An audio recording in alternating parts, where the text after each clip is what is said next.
I think a materialist approach to things is very, very consistent with my experience in Christian social justice. I feel like the deeper I get into anarchist practice, the deeper my faith is getting at the same time. I would hope that, securing means of life for all would be something all people of faith would say, oh yes, that's at the basis of what we believe. Those who are most marginalized know the most about the true, the good, and the beautiful. To me, it's less that I think building class solidarity is a bad thing, as much as it seems like if you don't attend to things like anti-Black racism, that's always going to get in the way of building class solidarity, actually.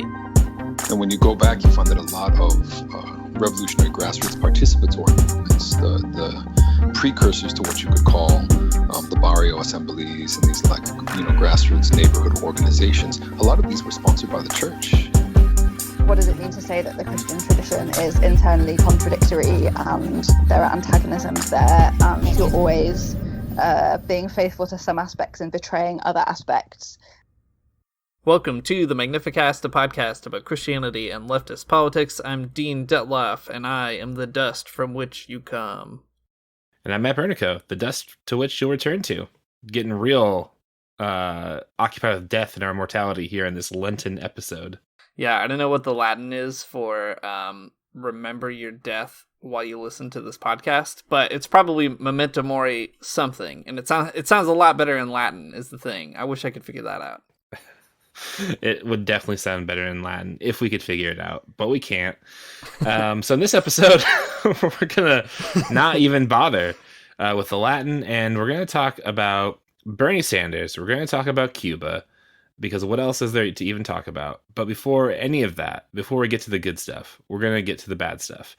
Dean, last week you brought to the Magnificast a new sort of twist on our whole thing where we played a little bit of a two truths and a lie kind of game with the Creation Museum. That was last week, right? I'm not just hallucinating. You're right. Okay. Fantastic. All right, so we're going to do kind of the same thing, but with this time with a different Christian attraction, not the Creation Museum, but the most magical place on earth, the Holy Land Experience in Orlando, Florida. Great. I missed that one when I went. Yeah, you were just there. Kind of a bummer that you didn't make it over to this one. Yeah, next time, That's right. Next time, maybe.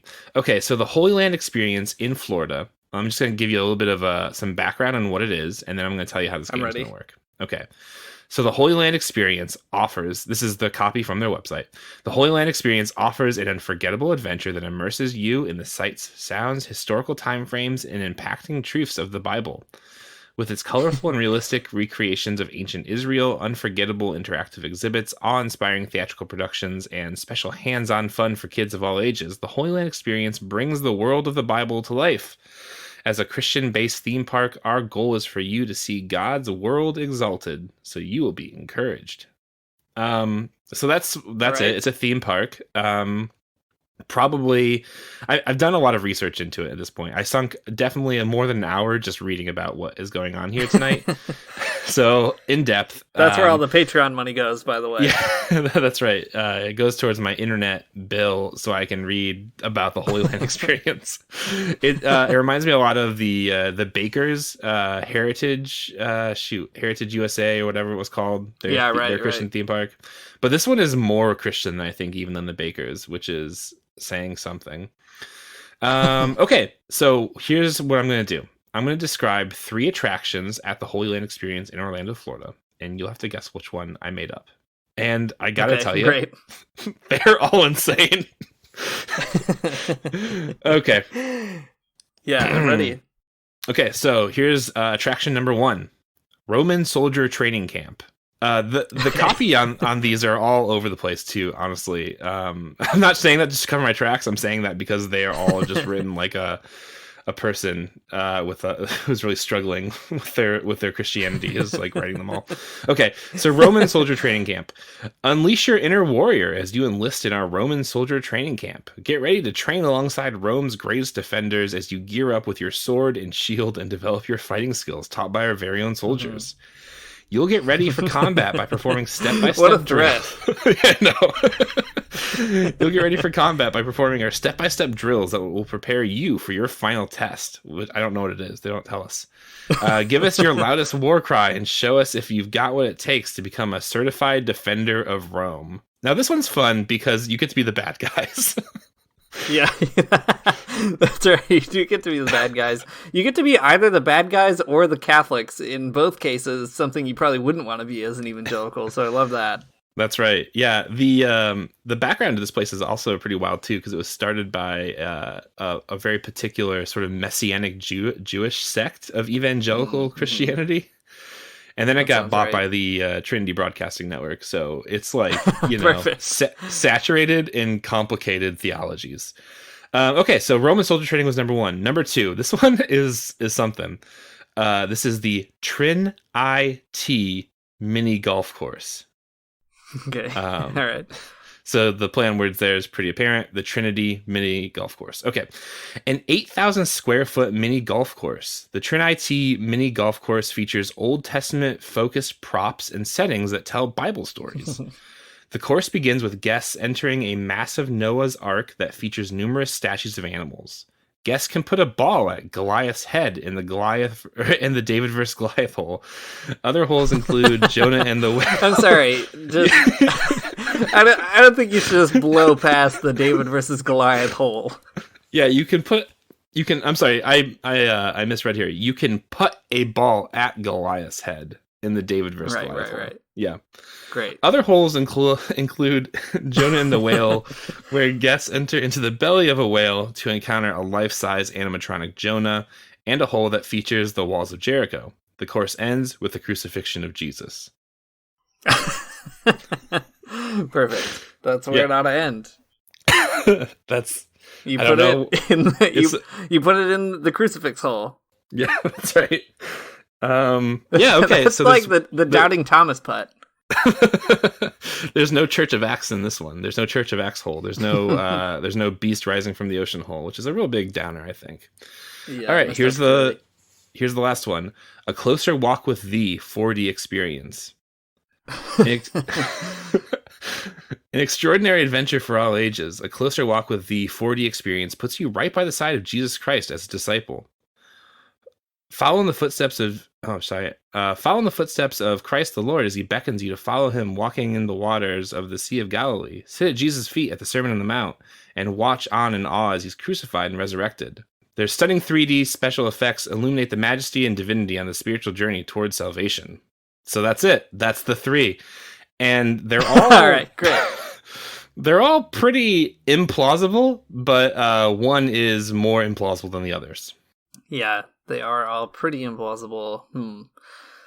This is a tough one. I do like that at the very end, the 4D theater is, hey, do you want to get really attached to this guy and then watch him be tortured to death in 4D? That's just a really nice attraction, a good, wholesome Christian attraction for the whole family. It is the crux of all of evangelical Christianity, so...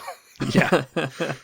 Also, I love it because in 4D theaters, the seats move around and they spit water at you. And I love those effects.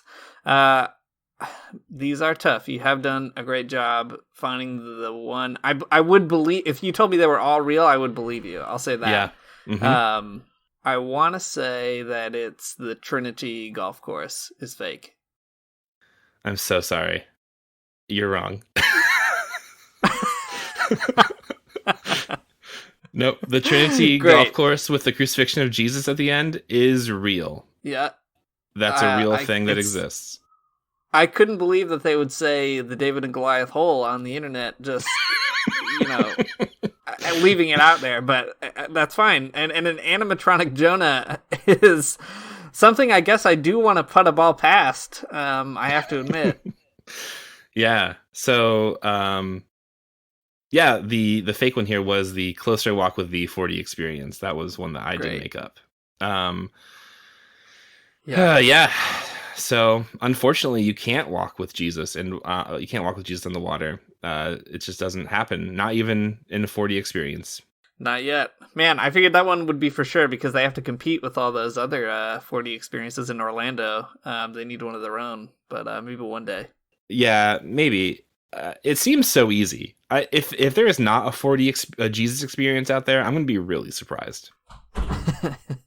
I'm sure there's like a bizarre 4D edit of The Passion somewhere in some rich person's basement. Absolutely. So this whole theme park is absolutely nuts. It is, like I said, it's owned by Trinity Broadcasting, and it's mostly just like shows you go to. It's mostly drama and musicals. That's kind of the whole thing. And there is a children's area with all these other things like mini golf and soldier training. Man, soldier training's so upsetting the more I think about it. It's pretty wild. Also, the fact that they have their own standing army is something else. The picture is of two men in Centurion uniforms, and it's probably just the two of them, I think. The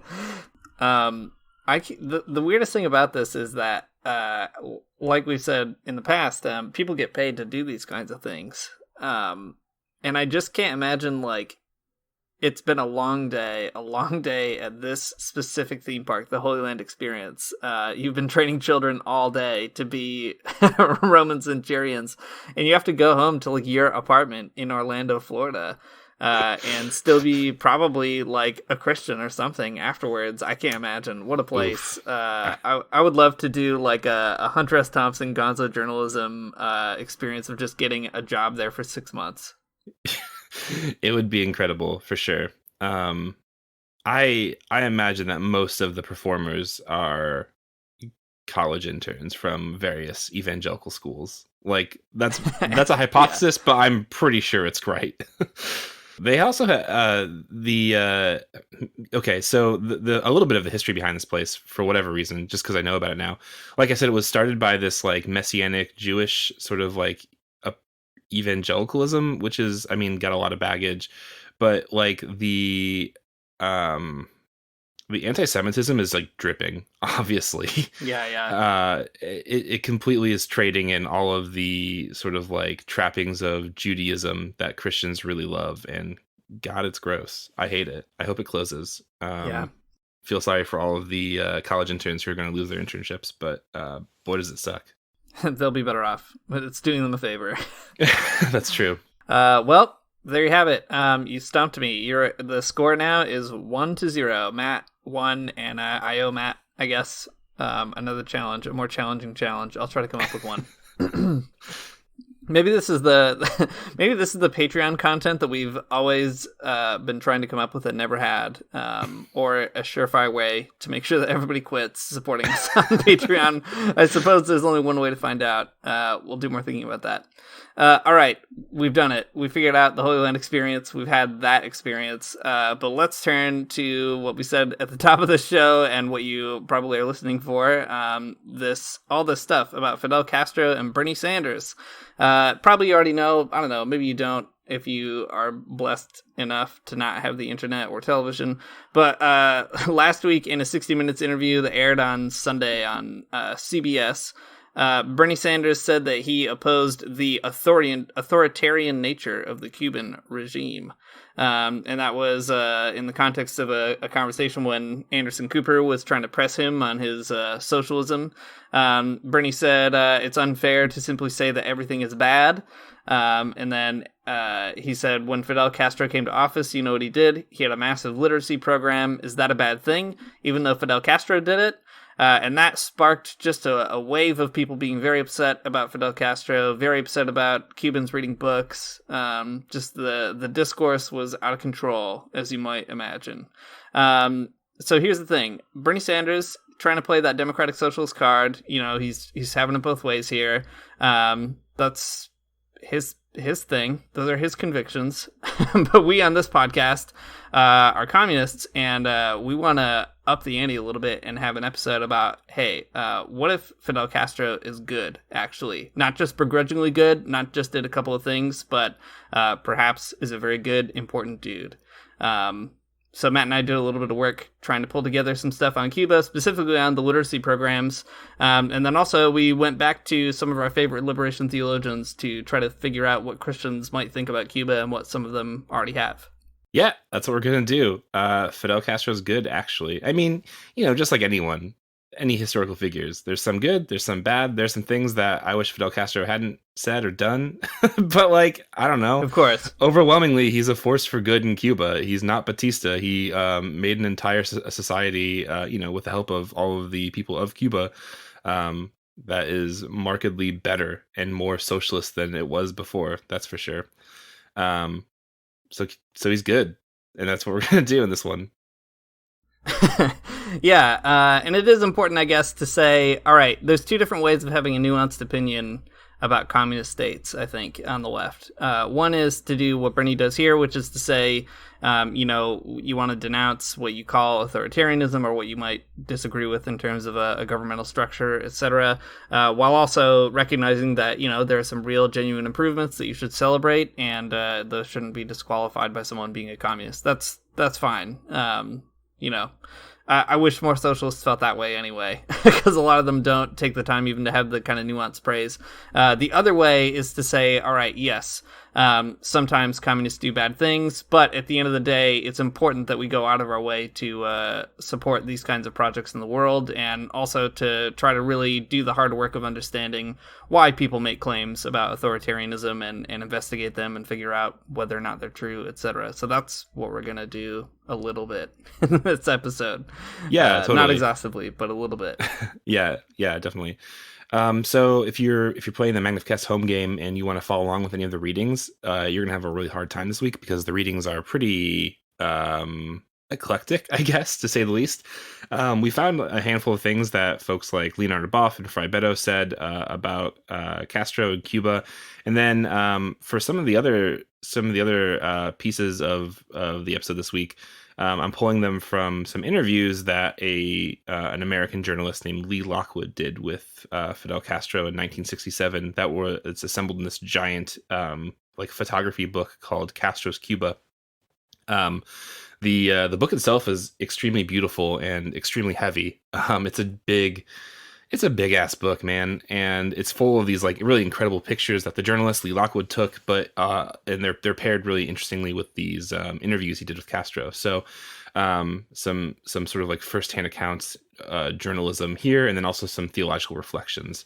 So anyways, all that to say, the stuff that we're going to say in this episode is going to be pretty hard to find, but if you need references, that's where you should go. Cool. Well, how about we just kind of lay out a quick chronology of the time period and what's going on with Fidel and Cuba. Does that sound pretty good? That sounds great. That would be very helpful to me also. Okay. So Fidel Castro, the man in question, he was born on August 13th, 1926. There you go.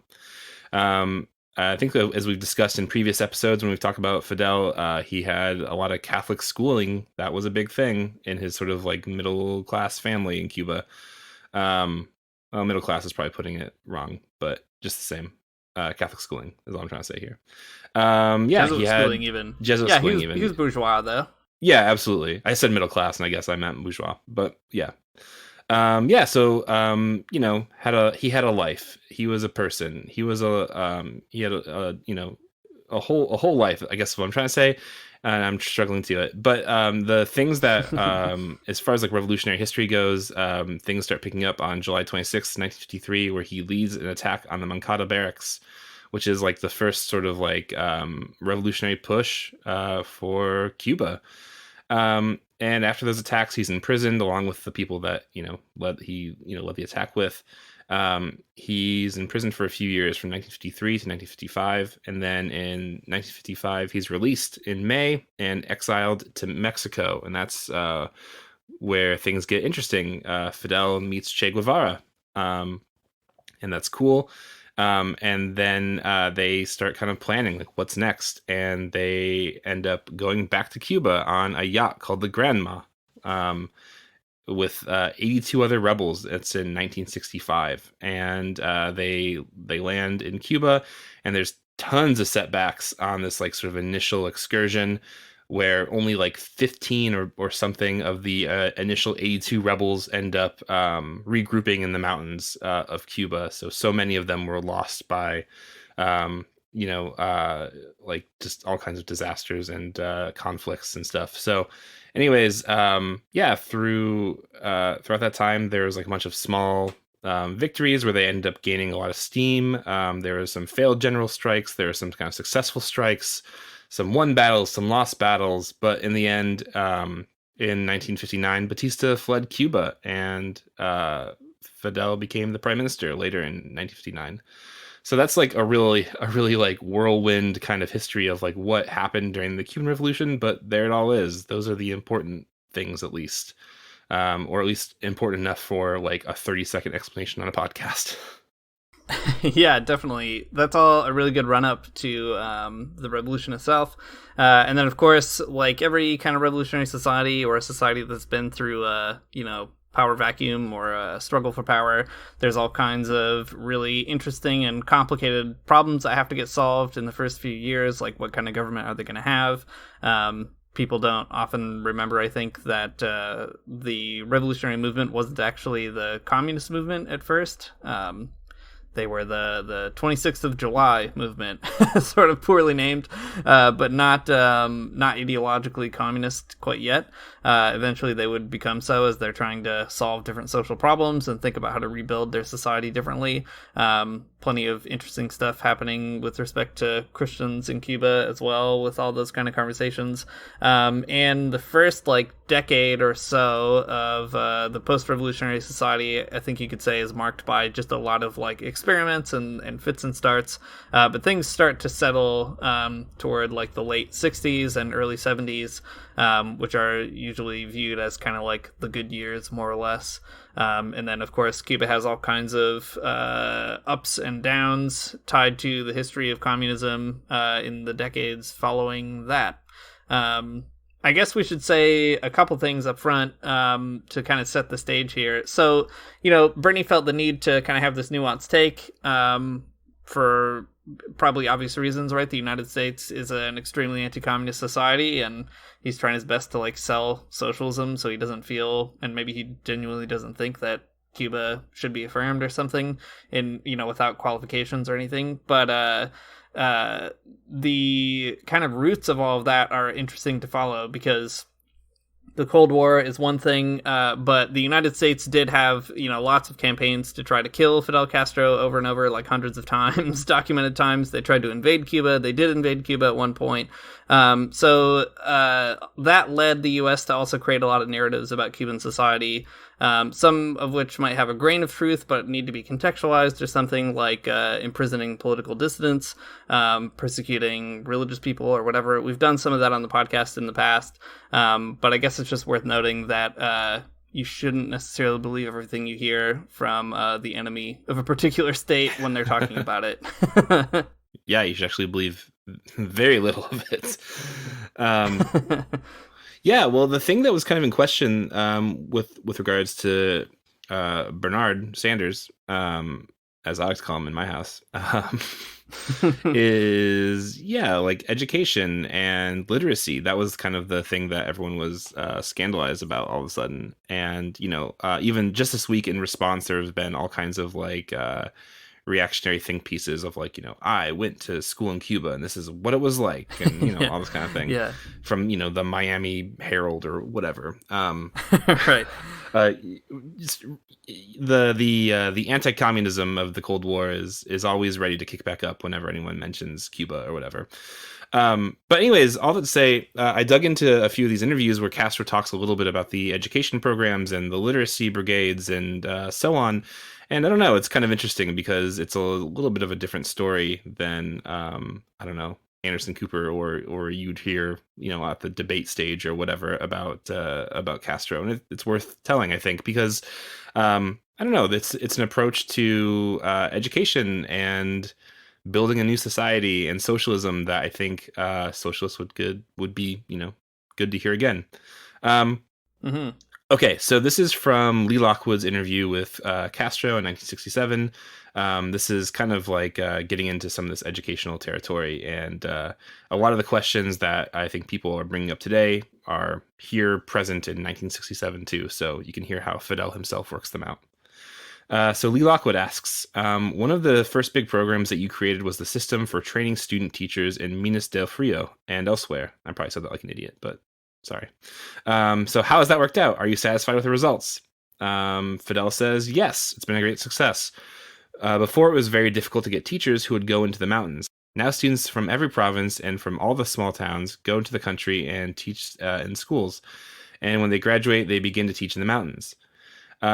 So basically what Fidel's talking about here is the literacy brigades, and like not just the literacy brigades, not just like teaching kids how to read and write, but also teaching adults. There's like the literacy brigades had these like very specific like phases, I guess, where first they taught the kids, and then the kids would teach their parents and adults, and so on, until everyone knew how to read. And this was like a big deal for Cuba because it's not like no one knew how to read, but literacy was lower than it ought to have been. So there you go. This big push at the very beginning of the revolution in the late 60s is to teach everyone to read and to make sure that there are teachers everywhere, that the country's schools are staffed, and Fidel thinks that's important. It's not just important because Fidel Castro for sure is a person who is like deeply engaged with like making ethical decisions for a country, for sure, right? Like he cares about people reading because he cares about people. But there's also like a tactical reason to do this too, I think, and that is after the revolution, a bunch of people fled Cuba. Like the people who were wealthy and elite in society they fled Cuba. So Fidel had to make sure that there are people around who were able to study and learn and read and be the future of the country. So there's this whole other sort of tactical idea behind it as well. I don't know. Is that, I guess, a pretty good place to start, Dean? Yeah, I think so.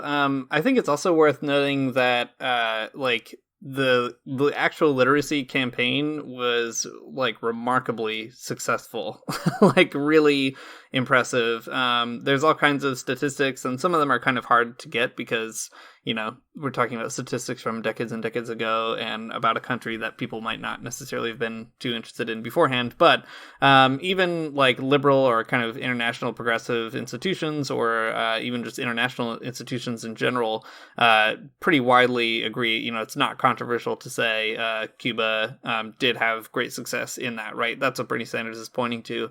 But just to take like a couple of examples. So I found, after doing some extremely quick Googling, the literacy rate before the revolution, before 1959 in Cuba, is estimated around like 77% by UNESCO. So that's prior. Again, that doesn't mean nobody knows how to read and write, of course, but it's not 100. And also imagine if, almost 2/3 of your society imagine if 1/3 of your society couldn't read. That would be a big deal.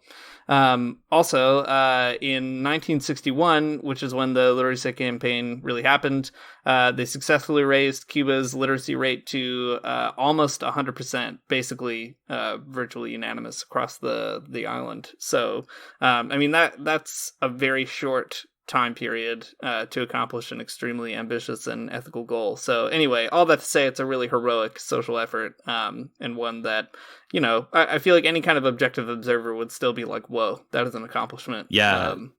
Yeah, totally. And some of the detractors too will say that, even before, like you said, before the revolution, it was 70%, like that's still pretty good. But what's really important about that 70% of people that could read before the revolution, is that they, those are the people that were like already well off and well educated. They weren't the people, farming in the countryside. They weren't the people living in the inner cities. It was like the bourgeois class. It was not everybody. The access to education with regarding to literacy was not universal like it would be after the revolution. Yeah. So there you go. I don't know, that's right. Yeah, you can be mad about Fidel Castro being an authoritarian all you want, but like, listen, he taught everyone to read, so shut up about it. Yeah. Well, I want to pull out another kind of interesting exchange here that you brought to my attention earlier, Matt, talking about Lockwood's interview. I really liked this little bit that you found in here, so I'll read through it really quickly. So Lockwood poses a question to Fidel saying, is it true that a young man can enter the university, Is it true that a young man cannot enter the university unless he is a revolutionary? So again, more questions about education. Fidel replies, well, there's no regulation, but there is a policy that is applied through the student organizations by means of agreements that are discussed and adopted in public general assemblies, in which the mass of all the students of a department participate. It is required at least that one not be a counter-revolutionary. So that's a very interesting qualification. Yeah. He goes on to say, to train a university-educated technician costs thousands upon thousands of pesos. Who pays for that? The people. Should we then train technicians who later on are going to leave to work in the United States? I don't believe that's right. The country, in making this expenditure, has the right to the guarantee that it is training technicians who are going to serve the country.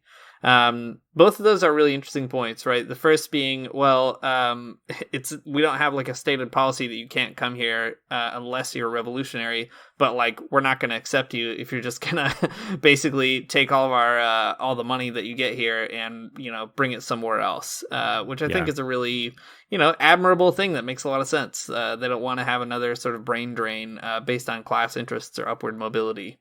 Yeah, that's right.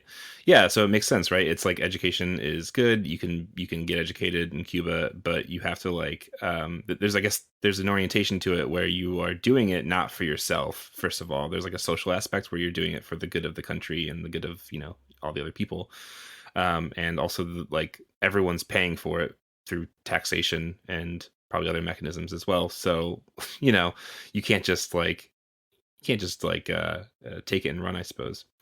It's a good qualification that gives some character to like what the educational like outcomes and goals are of the post-revolutionary Cuba, and it's helpful.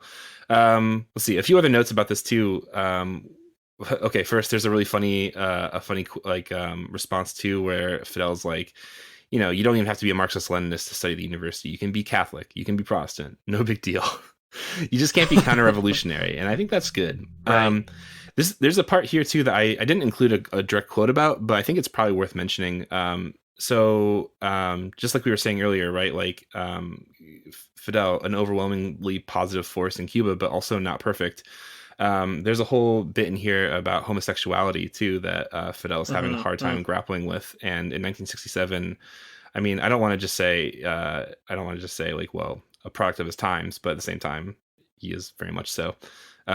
He has some negative feelings about LGBTQ people, and that they shouldn't be in positions of leadership. Just the same, there's a lot of homophobia kind of latent in some of Fidel's thoughts about education that is just worth mentioning. It's the same type of homophobia you'd probably find in the United States as well, but it's here and it's disappointing. Yeah, it's definitely fair to always bring that out for two reasons. One, because the persecution of gay people in Cuba was very bad under the revolutionary government, which is unfortunate because, unfortunate obviously because you shouldn't do that, but also unfortunate because there's a real kind of revolutionary moment happening in terms of the sexual revolution around the world at that time too, and it's too bad that they kind of internalized the conservatism of bourgeois society rather than kind of getting to that revolutionary point quickly. It's also worth mentioning too that later on the island did change and Fidel changed too, and they admitted that was a mistake to be homophobic in that way, which is good. But yeah, it doesn't excuse the actual suffering that happened in that effort. Yeah, totally. So, yeah, I mean, it's just good to keep these kind of things at the forefront because, I don't know, you got to, I guess, balance on the one hand where these are like extremely good social things to happen, but, there's still plenty of bad and like ignorance to be found in it as well. So there you go. Okay, well, we can probably come back to some of those ideas later if they come up again, but the question that's kind of at the forefront of a lot of the Bernie Sanders Fidel Castro dialogue, the discourse is absolutely buck wild that this is where we're at in 2020 so far. But the pressing question is that, like, well, maybe Fidel Castro did teach a bunch of people to read, and that's great, but don't you think that they also use that for political indoctrination? Is like everybody's thing, right? That's like that was like the big PolitiFact thing on Twitter the other day, which is it's not worth talking about even. But that's it. That like Fidel Castro, maybe he did something good, but he only did it to get people to believe in socialism. And let's get to the bottom of that one right now. Let's get to the bottom of that claim. So Lee Lockwood asks, to what extent does the curriculum in Cuban schools include political indoctrination? And Fidel says, what you call political indoctrination would perhaps be more correctly called social education. After all, do not forget that those children are being educated to live in a communist society. From an early age, they must be discouraged from every egotistical feeling and the enjoyment of material things, such as the sense of individual property, and be encouraged toward the greatest possible common effort and spirit of cooperation. So in response, like, do Cuban schools include political indoctrination? Fidel Castro's like, hell yeah, they do. Why wouldn't they? Absolutely. Yeah. Like, of course they include political indoctrination, because like even liberal schools do, even conservative schools do. And at least in this sense, Fidel Castro is like, yeah, there's going to be political indoctrination. That's a weird way to say it, but social education is a part of every type of education. And if you want to make a new society that's not capitalist, that's like, you know, recovering from mass exploitation, you're going to have to do some political indoctrination, to say the least. Yeah, and that point, too, of just being open and honest about it is good, right? Because anybody who's been through schooling in the United States knows that you're getting a lot of political indoctrination, whether you want to or not. I went to Catholic elementary school and then public middle and high school. And in both of those places, you still say the pledge. And, at the end of the day, they're trying to make you a good citizen of a capitalist society. So they're teaching you civic values and how democracy is supposed to work under capitalism and all that kind of thing. And it's important that they do, right? If that's what you want, if that's a society you want, then you should teach kids to do it, to do it well. And of course, Fidel is adding that extra bit of like, communism is very difficult.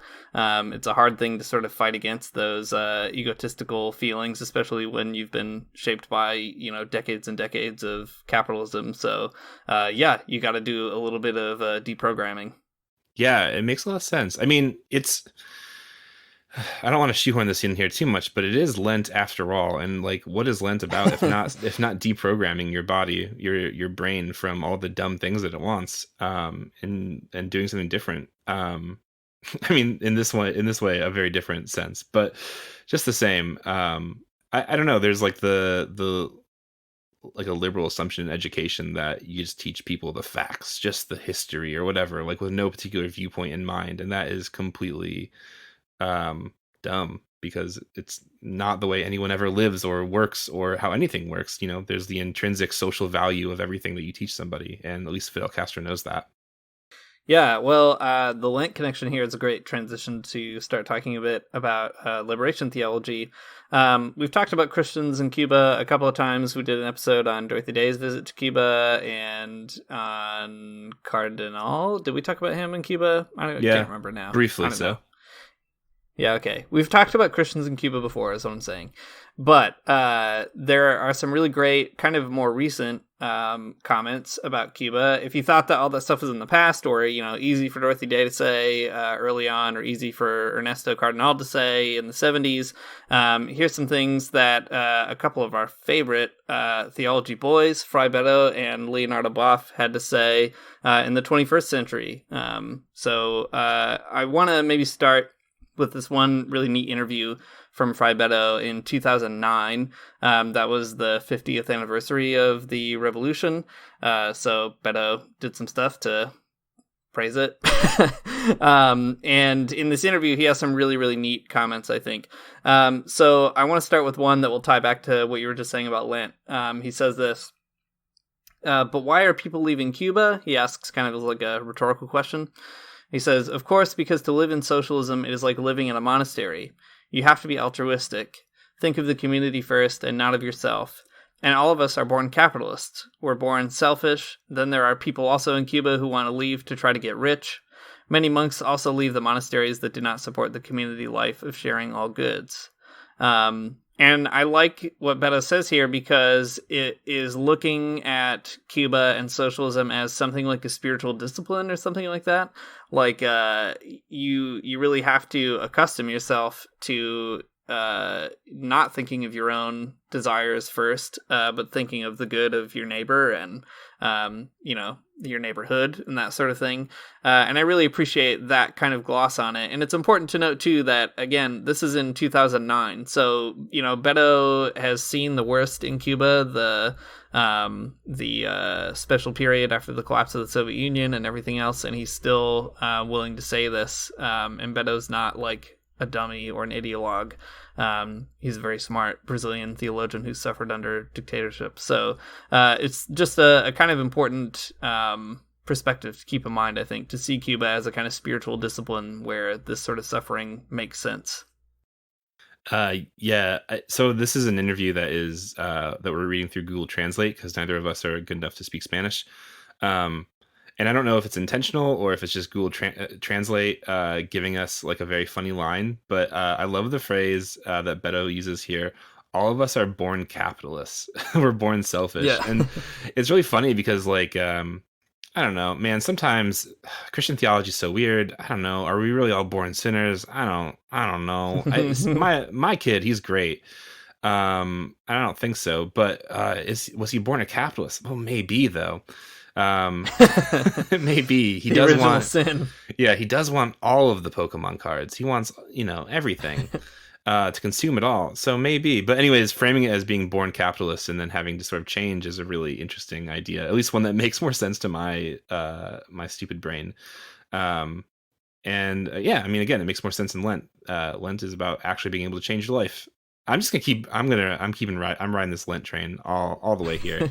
Now that you started going to an Episcopal church, you're just a liturgy boy all the way. I know, that's right. And we went, this is a side note, but my son goes to a Catholic school, and we went to the Catholic church for Ash Wednesday. And so we're getting it all this good high church stuff. You really are. That's right. We're soaking in it.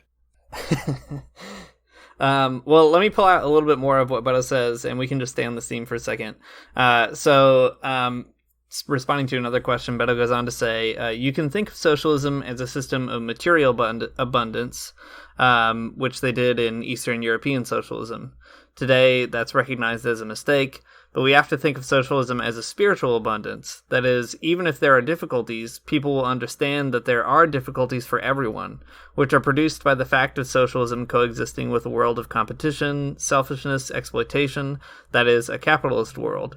And from there, you find ways to overcome these ideas until you discover that in socialism, as the word affirms, social rights are above personal rights, but in which personal potentialities can also develop, without putting a contradiction between one and another. It is much more humanizing, much more loving, especially capable of attending to this fundamental desire of all of us, that is, to conquer happiness. Again, maybe some weird Google Translate in there, but I think the idea comes through pretty clearly, right? That you could think of socialism as material abundance, right? Everybody should have everything, and that's fine.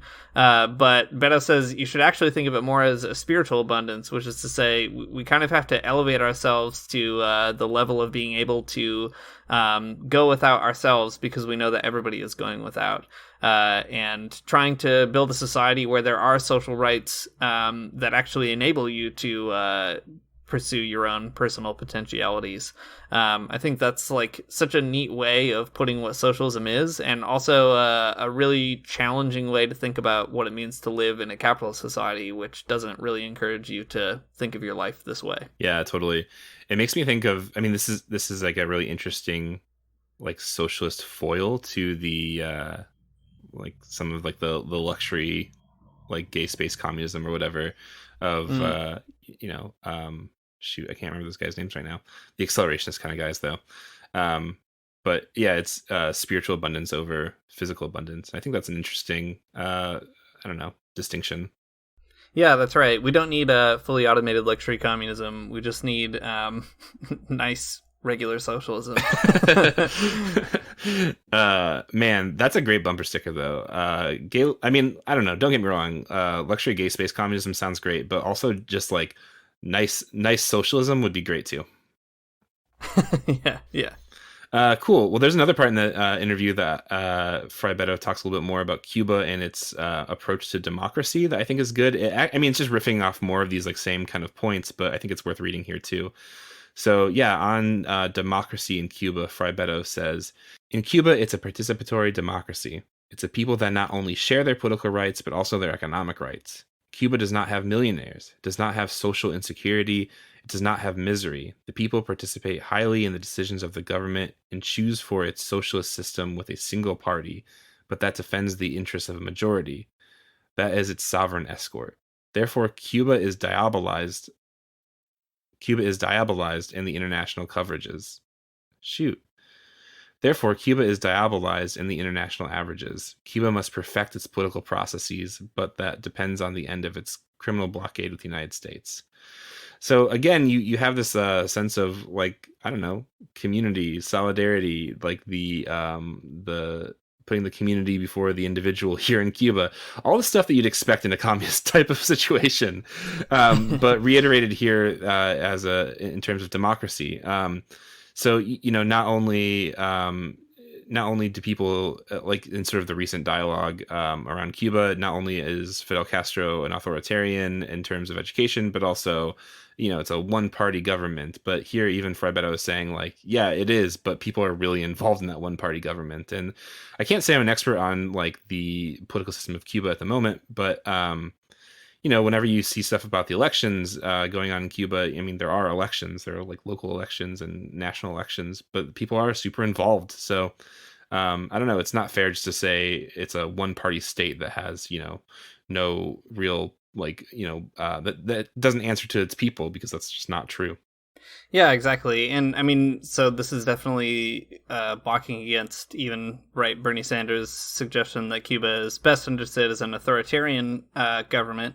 Beto doesn't think that, obviously. But I think it's also interesting because the U.S. Presents an illusion of choice, right? So it's not authoritarian because you can't point to one person like Fidel Castro or something and say, well, that's the leader. But you also can't choose any option that isn't more capitalism one way or another. That's all you get. And that's not a very participatory democracy either, right? Mm-hmm. And of course, the U.S. is riddled with all kinds of voter suppression and redlining and gerrymandering, etc. So at the end of the day, the binary between democracy and authoritarianism falls apart pretty quickly under any kind of scrutiny of both societies, right? Like, Cuba is different than the U.S. for sure, and maybe there are things you might like or dislike about it, but authoritarian isn't the best way to investigate how the process actually operates on the ground in a country like Cuba. Just like in the U.S., it's called a democracy, but if you really spend a lot of time looking at it, you'll find all kinds of undemocratic levers that don't enable you to choose. So, I don't know. It's just important to kind of keep making those kind of terms complicated and use them as excuses to investigate rather than just repeat that kind of stuff to Anderson Cooper. That's right. I mean, it's a bummer because, like, if you have a brain and you're a person that possesses that brain, you can, like, think these thoughts and kind of get here pretty quick, right? Like, that you can see that authoritarianism is a pretty tricky term when it comes to Cuba or, when it comes to the United States even. But, these are things that people can't express on TV or on debate stages or on news clips or, with Anderson Cooper because, like, I don't know, because, they don't want you to have these types of conversations and stuff. But, yeah, I don't know. Just think about it. Just don't listen to Anderson Cooper. Don't listen to Bernie Sanders. Yeah, no kidding. Yeah, and, like, to be fair, I mean, Fidel has a very, I don't know how to put it rightly. His personality is very big. I think it might even have been Boff. I don't know if it was in something that we pulled out for this episode or not, but I remember for some reason Boff saying that Fidel, he's bigger than the island of Cuba. Like he is a presence. That is Boff, yeah. Yeah, okay. And there's no doubt about that, right? Like he, I don't know. He's a big deal and he has a big presence. That's true. But again, not necessarily a complete conflict with democracy or something. Like George Washington had to convince people not to make him the king of America. So I don't know. It's just like these are complicated things. Revolutions are very complicated political situations. Yep, they are. All right. One last thing from this interview with Betto, and then we can talk about a few other things as we close out. So There's also a great question that's posed to him in this interview about freedom. So the interviewer says, what do you say to people who say there's no freedom in Cuba? Betto says, I always say to these people and their employees, what freedom do they have? In Cuba, people have freedom, not in the capitalist sense, with a small minority that has freedom of everything, and the majority who do not have the freedom to live in decent conditions, or to put their children in school, to have a good treatment of health, or moving around the world. In Cuba, there's no individual tourism, but if a cultural group needs to travel, the state itself finances the trip. Everything has to have a social sense. This is correct. In my country, which is Brazil, only a small minority has the possibility to travel. The majority still cannot move, even inside. So again, just Frei Betto here kind of recontextualizing what it means to think about freedom, asking us to ask ourselves, I guess, what seems kind of more or less free, or what are certain trades worth making, or, who suffers so that some other people can enjoy their freedom. Just an important kind of contextualizing piece. Yeah, it is an important contextualizing piece because, in the United States, right, we're so free. We can do whatever we want. We hear, that as at least, that's the idea. But, some people can't even walk down the street without being shot by police, and other people can, destroy an entire country or, support a coup in another country and, get off with no problem. So, I don't know. Freedom's one of those tricky words, huh? Indeed it is. It's a tricky one. All right, that's back in 2009, which feels like a very long time ago now. But some more recent stuff. This was an article in the National Catholic Reporter, not the National Catholic Register. Very important. The Register is a bad one. The Reporter is a good one. National Catholic Reporter on Boff and Betto supporting Fidel. Just kind of a neat little article about their support for Castro. And let's get Boff in the mix here. We've been talking a lot about Betto. I think this is a fascinating little gloss that Boff has quoted in this article. He says, his Marxism is more ethical than political. How to do justice to the poor. He has read a mountain of books, all of them with notes. I once told him, if Cardinal Ratzinger understood half of what you understand of the theology of liberation, my personal destiny and the future of this theology would be very different.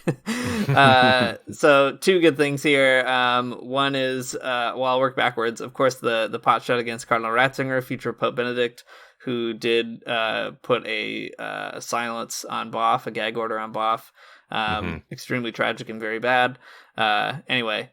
Nice. Pope Fidel would have been great. I love too, though, the characterization of Marxism as more ethical than political just seems kind of right on the money for if you read Fidel talking in interviews or you see videos of him speaking. He does always, it seems to me, come across a lot more kind of concerned about what's the ethical thing to do rather than what's politically expedient or something. Yeah, that's the feeling I get too. This is like barely a point, but it is kind of funny.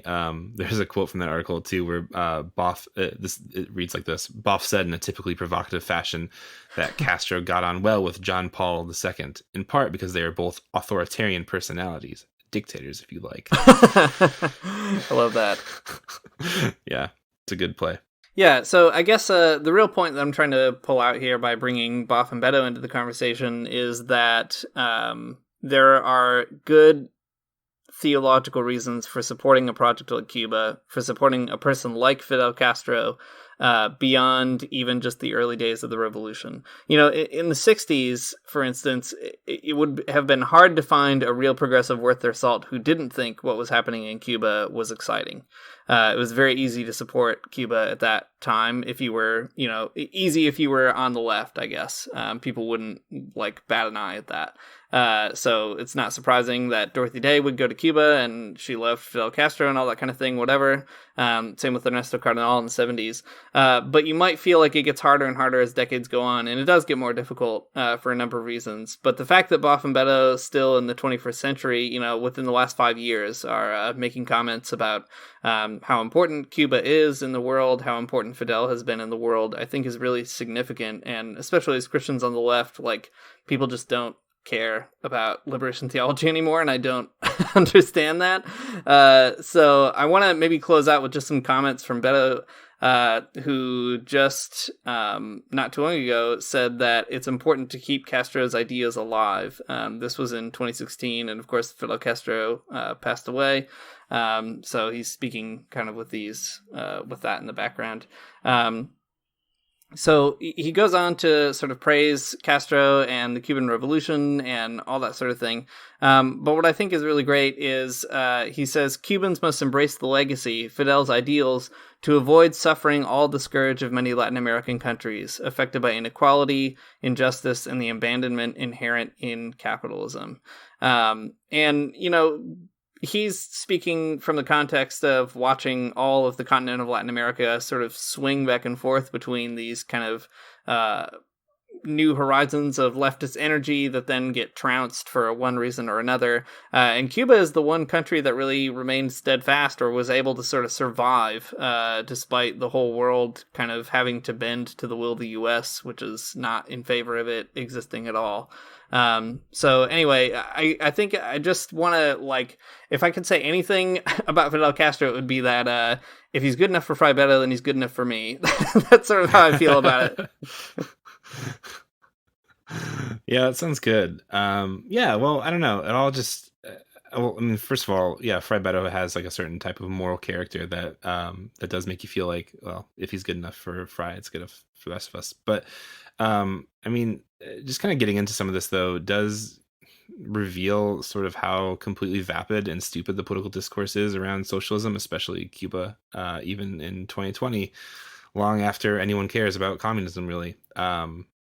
It's just like all so completely shallow and unthoughtful and uncritical. So like, I don't know, it's worth kind of getting back into whenever Bernie Sanders or whoever brings it back up, because I don't know, like the thing that I guess that sticks with me through all of this, it's like dumb stuff, is Pete Buttigieg at the stupid debate saying that nobody cares about the politics of the 1960s anymore, and like yeah. Shut up.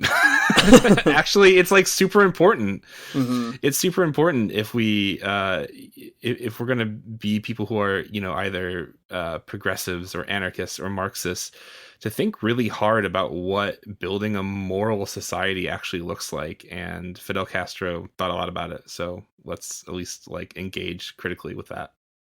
Yeah, that's good. And don't let Anderson Cooper bait you into saying Fidel's an authoritarian unless you've done your homework. Oh my God. I mean, if you do your homework, you won't say that. So I guess that's what I'm saying. Right. Yeah, exactly.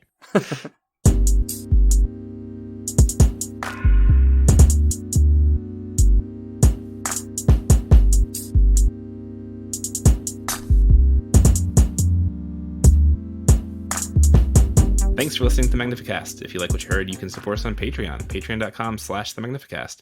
We also got some stickers and some more stickers and a t-shirt or two and maybe like a throw pillow. I don't know. On our Redbubble store, redbubble.com, and then just type in the Magnificast and you'll find us there. Yeah, follow us on Twitter, join our Facebook page, etc. I don't know, all those things. Just get involved with us. Let us create content for you. Just come on.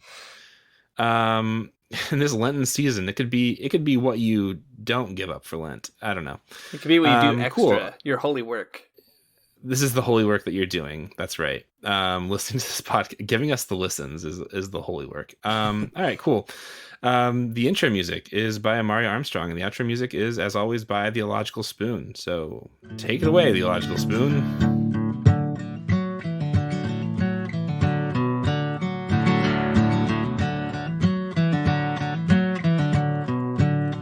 I don't wanna get up for church in the morning, souls alive. Heaven come to earth and there won't be no church. We'll meet down by the riverside. There we'll swim with all creation. Never get tired, never bored. Don't worry, someday there'll be no dam between us and our Lord.